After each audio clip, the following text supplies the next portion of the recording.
तो ये खूबसूरत कहानी है जो खिड़की खोलती है और आपको इनसे मुलाकात करवाती है। समझ में नहीं आ रहा था कैसे क्या करूं, और ख़ास करके जब साइकिल मेरी टूट जाती है और ट्रैक्टर वाला उसको रौंद देता है तो मैं तो पूरा बिखर ही जाता हूं। तो ये पता नहीं, मतलब उस वक्त एक्टिंग का ख्याल नहीं आता था मन में। नमस्कार, मैं प्रकाश झा और आपसे गुजारिश है कि आप न्यूज़ इंडिया देखते रहें, सब्सक्राइब करें, लाइक करें, शेयर करें। नमस्कार, मैं हूं शाइस्ता। आप देख रहे हैं न्यूज़ इंडिया। बुलंद आवाज़ और ऐसी शख्सियत के मालिक के तरबियत अपने आप ही खुश हो जाए। हमारे साथ हैं प्रकाश झा साहब, हमारे साथ हैं अमगनी साहब। आज मट्टो की साइकिल पर सवार होकर दोनों यहाँ पहुँचे हैं। सर, ट्रेलर मैंने देखा है, बहुत खूबसूरत है। एक आपने गरीब आदमी की रूह को पर्दे पर उतार दिया है, तो फिल्म के बारे में कुछ बताएं। सही कहा आपने, ये फिल्म एक बहुत खूबसूरत कहानी है। एक ऐसे परिवार की कहानी है जिसकी उधेड़ बुन, जिसके सपने हम सोचते भी नहीं उनके बारे में। वो दिन रात वो हमारे आगे पीछे इधर उधर हमारे लिए काम करता रहता है, चाहे वो 4 ईंटें जोड़ दे या कुछ पत्थर तोड़ दे या हमारा घर साफ कर दे या कोने पे खड़ा होकर धनिया बेच दे या हमारा ऑटो रिक्शा चला दे। वही है जो हमारी ज़िंदगी संवारता रहता है, उसको संभालता रहता है, लेकिन हम उसके बारे में सोचते नहीं, हम उसको जानते नहीं। तो ये खूबसूरत कहानी है जो खिड़की खोलती है और आपको इनसे मुलाकात करवाती है और एक बहुत खूबसूरत कहानी कहती है मट्टो की और उसकी साइकिल की, उसकी बेटियों की, उसके परिवार की, उसके समाज की, उसके दोस्तों की, उसके सपनों की। ये कहानी है मट्टो। सर ने बड़े बड़े एक्टरों से एक्टिंग करवाई है और आपने उनसे करवा ली, तो ये एक्सपीरियंस कैसा रहा? बहुत अच्छा था, बहुत अच्छा, एकदम मस्त। सर का कुछ जिस तरह से सर डायरेक्शन करते हैं, जो पिक्चरें हैं वो एक अलग छाप छोड़ती हैं कि लोग उन्हें भूल नहीं पाते, कैरेक्टर्स को याद रखते हैं। तो जब सर वहाँ एक्टिंग के सेट पे थे तो कभी उन्होंने अपने पॉइंट ऑफ व्यू दिया कि नहीं, ये वाला सीन इस तरह से होना चाहिए? नहीं, कभी नहीं, क्योंकि उसकी रीज़न था कि हम लोग पहले से दोनों की समझदारी ये बन गई थी कि हम अपना अपना काम बहुत ईमानदारी से, भरोसे, और ये भरोसा हो गया था कि हम अपना अपना काम बहुत ईमानदारी से कर रहे हैं। और मेरे लिए मट्टो के तौर पर, एक अभिनेता के तौर पर उन्हें मिल जाना उनका, और एक ईमानदार अभिनेता के तौर पर मिल जाना, अभिनेता तो बहुत हैं जो ईमानदारी चाहिए उस चरित्र के लिए, क्योंकि उतना टाइम कोई और अभिनेता देता। ईमानदारी की ये चरम है कि कोई व्यक्ति एक ऐसे कैरेक्टर के लिए जिसमें कोई ग्लैमर नहीं है, जिसमें कुछ, उसके लिए 6-7 महीने अलग अलग वक्त पर आकर के मथुरा में वक्त देते हैं। और आप समझेंगे कि हम ढाबे से खाना मंगा करके, न्यूज़ पुराने अखबार में रोल करके मंगा करके खिलाते थे और वो खाते थे। और ये कोई, आप कहेंगे ये तो बहुत आसान नहीं है। असल में उस काम के लिए जो लगन चाहिए थी, जो मेहनत चाहिए थी, उन्होंने करी, और यही चीज़ थी जिसने मुझे आसान कर दिया उस डायरेक्शन करने में और उसे बनाने में। मुझे कोई दिक्कत आई नहीं कैसे भी। प्रकाश सर, आप जिस तरह से ट्रेलर में एक्टिंग करते हुए आपको देखा गया है, एक ऐसे आदमी का रोल निभा रहे हैं कि एक तरफ उसकी साइकिल का उससे प्यार है और उसके बाद उसके पास परिवार की जिम्मेदारियां भी हैं। एक तरफ उसकी वो ज़िंदगी है जिसमें वो स्ट्रगल कर रहा है, काम कर रहा है, मजदूरी का काम कर रहा है। एक राजमिस्त्री दूसरों का घर बनाता है, लेकिन उसका अपना खुद का घर शायद उसे ज़िंदगी लग जाती है वो बनाने में। और दूसरी तरफ उसके जो बच्चे हैं, उनकी ख्वाहिशें भी पूरी करनी। सर, कितना मुश्किल रहा ये तालमेल बिठाना एक्चुअल लाइफ से रियल लाइफ? मैं तो वहीं पहुंच गया था ना, तो मेरे लिए वही था मुश्किल। तो जितने दिनों तक मट्टो का काम किया तो मट्टो ही था मैं। मुझे वो सारी परेशानियां नज़र आती थी और मुझे समझ में नहीं आ रहा था कैसे क्या करूं। और ख़ास करके जब साइकिल मेरी टूट जाती है और ट्रैक्टर वाला उसको रौंद देता है तो मैं तो पूरा बिखर ही जाता हूं। तो ये पता नहीं, मतलब उस वक्त एक्टिंग का ख्याल नहीं आता था मन में। तो आपने वो महसूस किया, वो जो उन लोगों का दर्द होता हो, किस तरह से उनकी पूरी ज़िंदगी सर इसी जद्दोजहद में बीत जाती है कि हमारा सिर्फ आज का गुजारा हो जाए, कल की दिहाड़ी कैसे मिलेगी? आज की दिहाड़ी कैसे मिलेगी? टाइम पे ना पहुंचे तो ठेकेदार काम ना देगा। पैसे काट देंगे। तो वही दिक्कत थी मट्टू को। और सबसे बड़ी समस्या ये थी कि बेटी बड़ी हो गई, जवान हो गई है, और देख रहा था कि मतलब वो उसका चाल चलन संभालना मुश्किल होगा, कैसे उसकी शादी करे, और साइकिल जो है बुढ़ा गई है, क्या करे।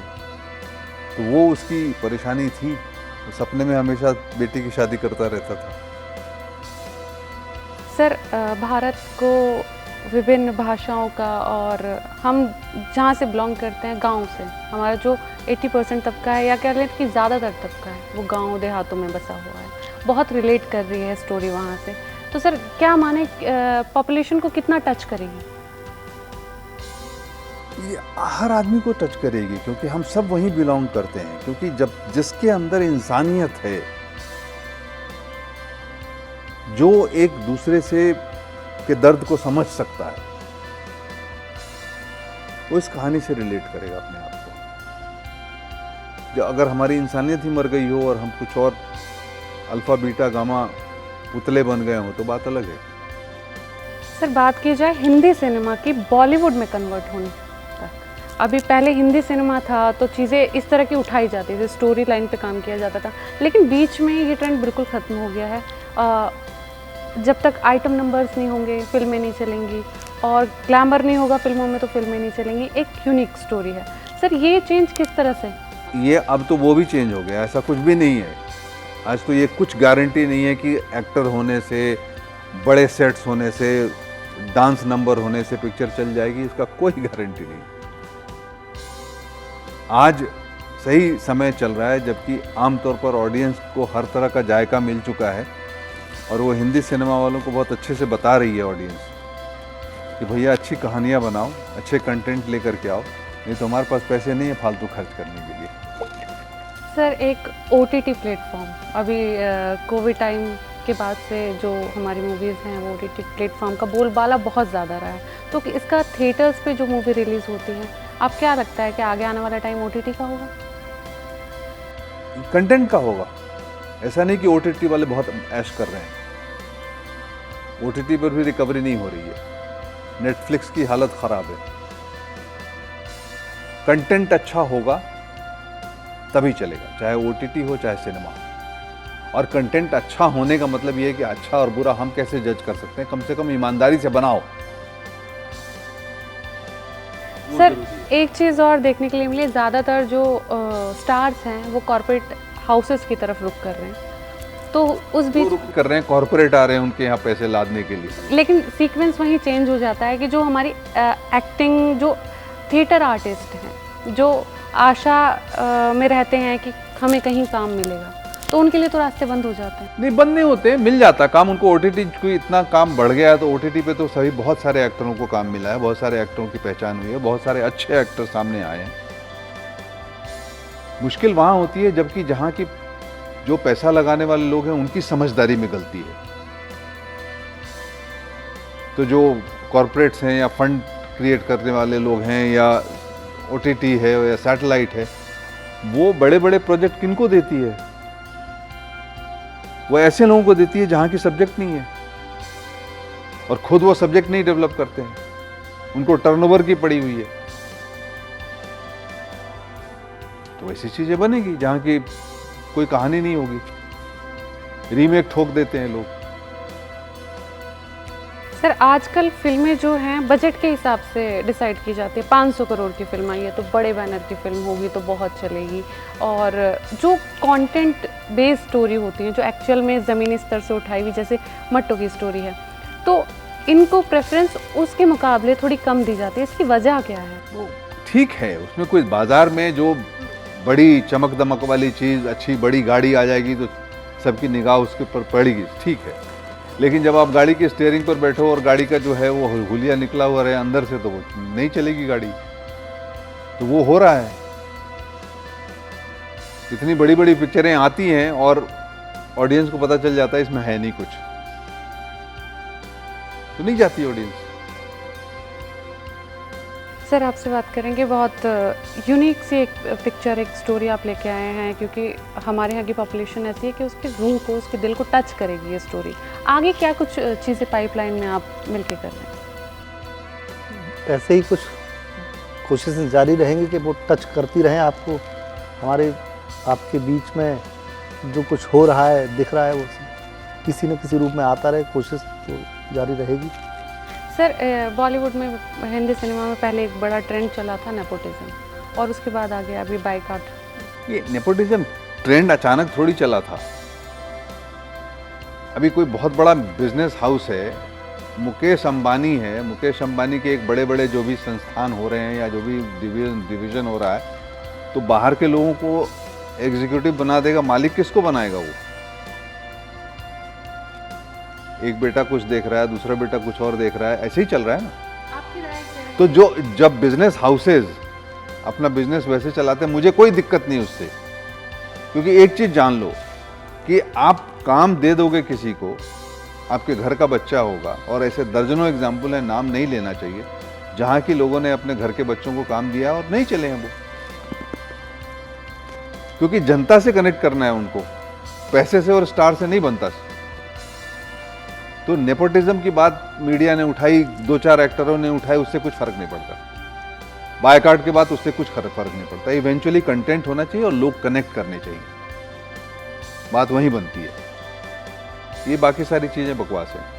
सर आप बड़े मुखर हैं, बड़े मुखर तरीके से अपनी बात बोल देते हैं बॉलीवुड में। हालांकि बड़े बड़े एक्टर्स ने आपके साथ काम किया है, आपने बड़े बड़े एक्टर्स से एक्टिंग भी करवाई है, लेकिन उसके बावजूद सर कुछ तालमेल या मतभेद ऐसी चीज़ें देखने के लिए मिली? कोई मतभेद नहीं, सबके साथ में वैसे ही हमारी सद्भावना सबके साथ बनी हुई है।